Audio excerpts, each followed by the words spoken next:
Hello once more. Let's talk now about a very important and very useful kind of letter that we might need to send to individuals or companies or organizations, and that is bad news letters. We frequently have to deliver bad news, and let's just talk about that for a little bit. First off, the usual directions here, and we don't need to go over those again. You should know how to do these by now very well.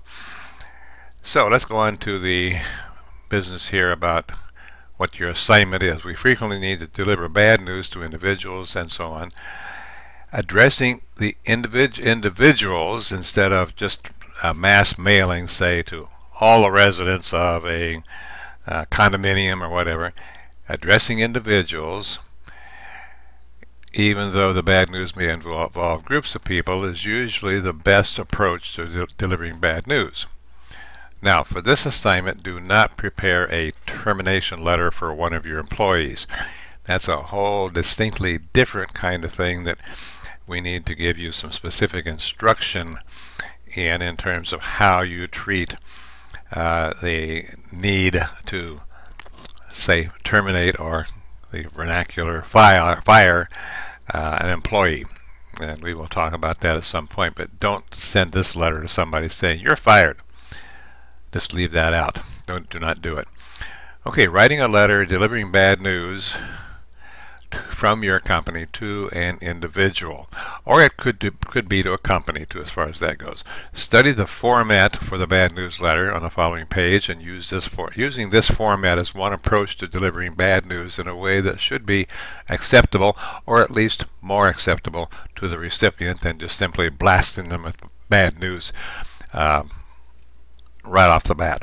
Hearing good news first prepares the recipient to accept the bad news, we hope, with some grace. However, please note that some people will respond negatively no matter what we say. So use the required format and suggested ways as we show them here. Okay, date, inside address, salutation, you know all that.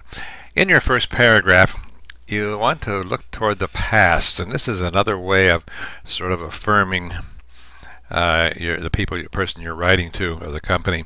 Looking to the past, deliver as much good news as you can. Now, you can process that, you can figure out how to do that. In your second paragraph, you gently introduce the general nature of the bad news. In your third paragraph, justify your bad news. Explain why. Show why the bad news has come about.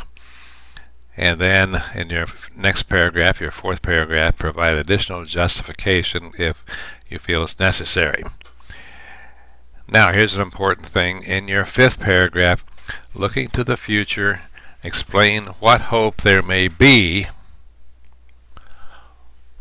for correcting the situation, or at least, well, you'll see an example in your textbook for a bad news letter. I don't have the page right at hand here, but you can look up the bad news letter in your textbook, and at the end of that bad news letter it does say that your board of directors is much aware of the negative impact of raising prices and so on, and we will work very hard to do what we can do to keep our prices in line and avoid unnecessary increases and so on. They explain that very well there, so you can use that as a sample of the kind of thing you could do.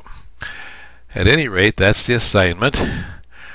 Your closing, your type name, and your position. Thank you. Have fun with this one too.